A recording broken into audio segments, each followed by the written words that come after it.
মাথায় হেজাব, হাতে কোরআন, মুখে ইরানি বিপ্লবের জয়গান, আর হৃদয়ে মোসাদের ভয়ঙ্কর ষড়যন্ত্র, যাকে ইরান দেখেছে একজন ধর্মপ্রাণ মুসলিম নারীর চোখ দিয়ে। বাস্তবে তিনি ছিলেন সবচেয়ে মারাত্মক গোয়েন্দা অপারেশনের মূল চরিত্র। নাম ক্যাথেরিন পেরেজ সকদাম, একজন ব্রিটিশ ফরাসি বংশোদ্ভূত নারী, যিনি ছদ্মবেশে পরিণত হয়েছিলেন ইরানের রাষ্ট্রীয় নিরাপত্তার এক ভয়াবহ দুঃস্বপ্নে। ক্যাথরিন নিজেকে পরিচয় দিয়েছিলেন একজন শিয়া মতদর্শনের বিশ্বাসী মুসলিম হিসেবে। তার লেখনীতে ছিল ইরানি বিপ্লব, ইসলাম ও সর্বোচ্চ নেতা আয়াতুল্লাহ আলী খামিনির উচ্ছ্বাসিত প্রশংসা। তার লেখা জায়গা করে নেয় খোদ খামিনির অফিসিয়াল ওয়েবসাইটেও। এই সব কিছুই ছিল এক বিস্ময়কর ও সূক্ষ্ম পরিকল্পনার অংশ। তার মূল পরিচয় ছিল ইসরায়েলি গোয়েন্দা সংস্থা মোসাদের এজেন্ট হিসেবে। ধর্ম, বিশ্বাস আর নারী সুলভ কোমলতাকে ঢাল বানিয়ে তিনি ঢুকে পড়েন এক কঠোর নিরাপত্তা বেষ্টিত রাষ্ট্রযন্ত্রের অভ্যন্তরে। 2017 সাল থেকে 2021 সাল পর্যন্ত একাধিকবার ইরানে প্রবেশ করেন ক্যাথেরিন। কখনো সাংবাদিক, কখনো গবেষক, আবার কখনো ইসলামী চিন্তাবিদ রূপে উপস্থিত হয়ে সহজেই মিশে যায় ইরানের রাজনৈতিক ও সামরিক অভিজাতের ভিতরে।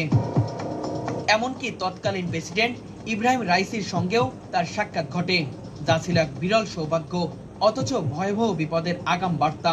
তার চলাফেরা, ভাবভঙ্গি ও ভাষায় এতটাই নিখুঁত ছিল যে কেউ বুঝতেই পারেনি এই নারীর চোখে লুকিয়ে আছে মোসাদের ক্যামেরা। ক্যাথরিনের সবচেয়ে বিপজ্জনক কাজ শুরু হয় 2018 সাল থেকে। তিনি বন্ধুত্ব গড়ে তোলেন ইরানের সামরিক ও রাজনৈতিক নেতাদের স্ত্রীর সঙ্গে। আড্ডা, চা সেশনের আলোচনায় বিশ্বাস অর্জন করেন। এভাবেই গৃহবধূদের কাছ থেকে সংগ্রহ করেন সেনা কর্মকর্তাদের অবস্থান, রুটিন, সফর ও ব্যক্তিগত তথ্য।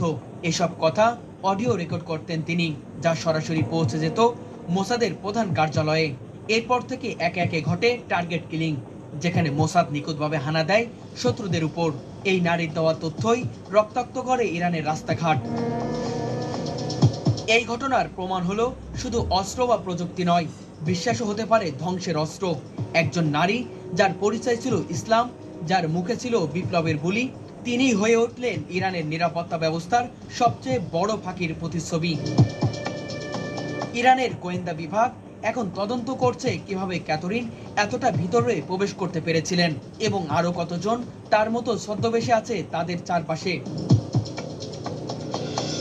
ক্যাথরিন পেরেজ সকদামের কাহিনী শুধু একটি গুপ্তচরের গল্প নয়, বরং এটি আধুনিক গোয়েন্দা কৌশলের এক ভয়াবহ অধ্যায়। এখানে অস্ত্রের গর্জন নেই, আছে বিশ্বাসের অপব্যবহার। একজন